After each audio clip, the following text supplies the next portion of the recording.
Mince, Bertram, c'est sympa ça, à 8h18. Hein. C'est sympa à vous de nous rejoindre également, parce qu'on va parler conso avec Isabelle. Bonjour Isa. Bonjour et Laurent. Conso tendance, on va causer Absolument. vegan, c'est très à la mode, n'est-ce pas? Avec une nouveauté dans les rayons, Oui. du fromage. Mais c'est réalisé sans trucage?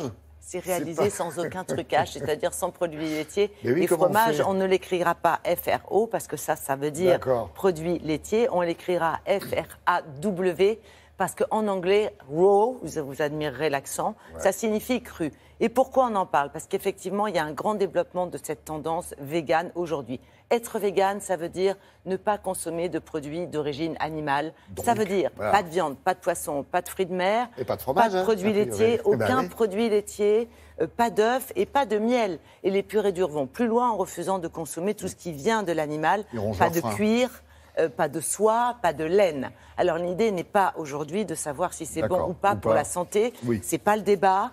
On laisse ça à Brigitte Fanny Cohen. En revanche, l'idée est de constater que cette tendance se développe pour deux raisons. La première, c'est qu'on prend conscience qu'effectivement, avec le développement de la population au niveau de la Terre, eh bien, il va bien falloir trouver d'autres sources de protéines que la viande, sinon on ne pourra pas nourrir tout le monde.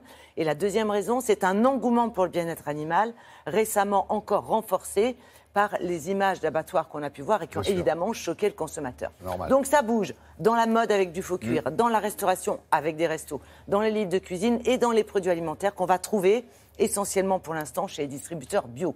Aujourd'hui, donc, ce faux fromage avec cette orthographe-là bien particulière, il y a déjà quelques producteurs qui s'y mettent pour proposer une alternative. Nous avons rencontré une productrice. Elle s'est lancée dans l'activité il y a 9 mois avec juste une associée. Aujourd'hui, elle a 3 employés. Elle propose une vingtaine de références, donc ça montre bien que ça répond à une attente. Elle est à Clermont-Ferrand. Nous avons visité son unité de production. Ce qui est vraiment important pour nous, c'est de proposer des produits qui ne soient pas simplement des ersatz, mais des produits nutritifs avec des vrais ingrédients. C'est pour ça que c'est important pour nous que nos produits soient crus et fermentés, riches en bonnes bactéries. Il n'y a pas dedans d'huile de palme ou des choses qu'on peut retrouver dans des fromages véganes industriels. Nos produits sont composés d'oléagineux fermentés, noix de cajou, tournesol, sésame, bio.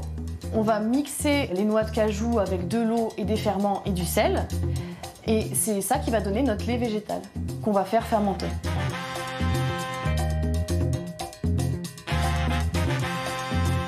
Ce lait végétal va fermenter toute une nuit à 30 degrés dans une étuve. C'est une fermentation lactique. Malgré son nom, ça ne veut pas dire qu'il y a du lait, ça veut dire que c'est des bactéries lactiques qui vont travailler.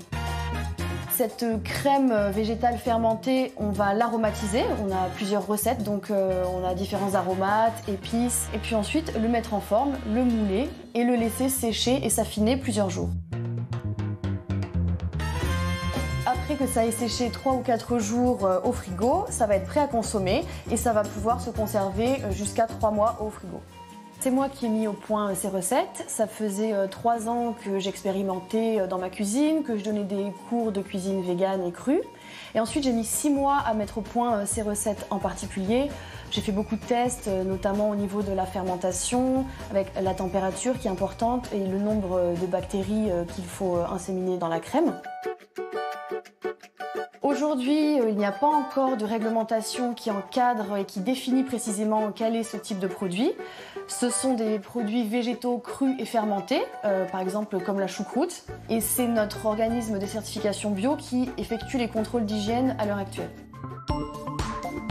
On a une vingtaine de recettes. Alors d'un côté, on a des produits très originaux avec beaucoup d'aromates et d'épices, par exemple au cumin, par exemple avec des insertions de figues, donc sucré-salé, avec du pavot, etc.